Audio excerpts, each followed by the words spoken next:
हर हर महादेव दोस्तों, मैं नवनीता वशिष्ठ। आज शुक्रवार के दिन अपरा एकादशी है। अपरा एकादशी की सभी को हार्दिक शुभकामनाएं। जब शुक्रवार के दिन एकादशी होती है तो ये बहुत ही विशेष तिथि होती है, जब लक्ष्मी नारायण एक ही तिथि में होते हैं।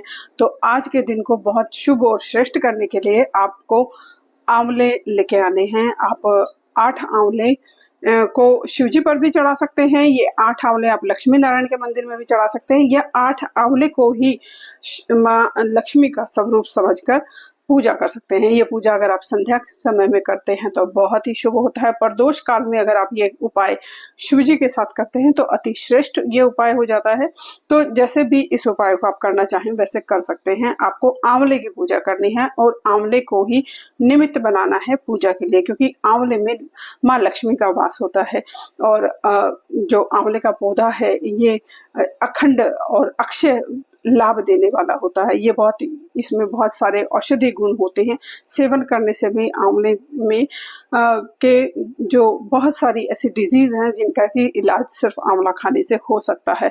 तो इस औषधीय गुण को एक सात्विक गुण के रूप में माना जाता है और इस सात्विक गुण को ही हम पूजते हैं। जो भी अच्छी चीजें हमारे राउंड अराउंड सराउंड होती हैं वो हम सब पूजते हैं। उन सबको हमने एक देवत्व का भाव दिया हुआ है, क्योंकि सनातन धर्म में हर एक चीज में बहुत ही ज्यादा भाव से जुड़ते हैं। और जब तक हम किसी भाव से नहीं जुड़ते तब तक हम उसकी वैल्यू या रिस्पेक्ट नहीं कर पाते। इसीलिए हमने सब चीजों को पूजा से या किसी रिचुअल से जोड़ रखा है। तो आंवले की आपको पूजा करनी है। आंवले को आप एक एक आंवला शिवलिंग पर चढ़ा सकते हैं, किसी भी मंत्र स्त्रोत या किसी भी श्लोक के साथ, या एक एक आंवला आप माँ लक्ष्मी के सामने चढ़ा सकते हैं, माँ काली के सामने चढ़ा सकते हैं, माँ दुर्गा के सामने चढ़ा सकते हैं, लक्ष्मी नारायण के किसी भी स्वरूप के सामने भी आप ये उपाय कर सकते हैं। बस ये उपाय आपको करना है। और फिर उस आंवलों को लाकर आप अगर मंदिर में कर रहे हैं तो मंदिर में पुजारी जी को दे दें तो ये अति श्रेष्ठ हो जाएगा। और अगर आप अपने घर में ही इस आंवले को एक प्लेट में स्वास्तिक बनाकर एक प्लेट के अंदर इन 8 आंवला को रखें और इनकी पूजा करें जैसे कि ये साक्षात शिव शक्ति है या लक्ष्मी नारायण है।